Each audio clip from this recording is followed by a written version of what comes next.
দেবীপক্ষের সূচনা হয়ে গেছে, তাই এই দেবীপক্ষ উদযাপন করার জন্য আপনাদের জন্য নিয়ে এসেছি গন্ধরাজ ভেটকি। গন্ধরাজ ভেটকি বানানোর জন্য আমরা ভেটকি মাছের পিসগুলোকে নুন আর হলুদ মাখিয়ে রেখে দিয়েছি। ওতে আমরা আদা রসুনের সাথে লঙ্কা বাটা ওপর থেকে দিয়ে দিচ্ছি ওপর থেকে গন্ধরাজ লেবুর জেস্ট, আর দিচ্ছি গোলমরিচ গুঁড়ো। গোলমরিচ গুঁড়ো দেওয়ার পর আমরা দিয়ে দেবো অল্প একটু কর্নফ্লাওয়ার, আর দেবো গন্ধরাজ লেবুর রস। এটা দিয়ে ভালো করে এপিট ওপিট করে মাখিয়ে রেখে দেওয়া হবে। এবার একটা কড়াতে সাদা তেল নিয়েছি।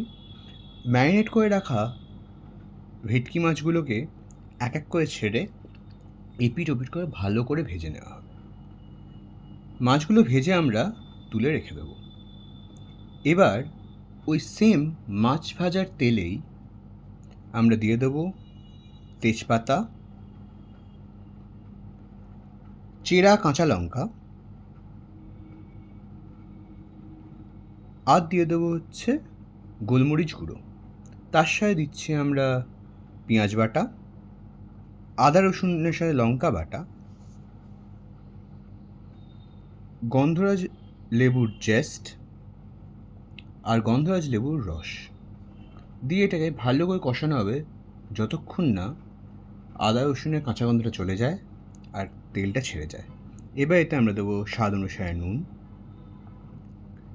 তার সাথে দিচ্ছি হচ্ছে অল্প একটু চিনি, দিয়ে ভালো করে কষাবো। একটু কষানো হয়ে গেলেই আমরা ওতে টক দই দিয়ে দেবো। কিছুক্ষণ পর দেবো টক দইটা কষে গিয়ে তেল ছেড়ে দিয়েছে, তাতে আমরা জল দিয়ে দেবো। দিয়ে একটু ফুটে গেলেই আমরা ভেজে রাখা ভেটকি মাছগুলোকে ওতে ছেড়ে দেবো, দিয়ে সিম করে ওটাকে ফুটতে দেবো কিছুক্ষণ। গন্ধরাজ ভেটকি রেডি। আমরা এবার ভেটকি মাছটাকে একটা চেরা লঙ্কা ওপর থেকে গন্ধরাজ ভেটকির গ্রেভি দিয়ে গার্নিশিং করে সার্ভ করছি। এর সাথে আমরা এখানে দেবো হচ্ছে একটা ফুল স্লাইস গন্ধরাজ লেবুর পিস আর একটা হাফ স্লাইস।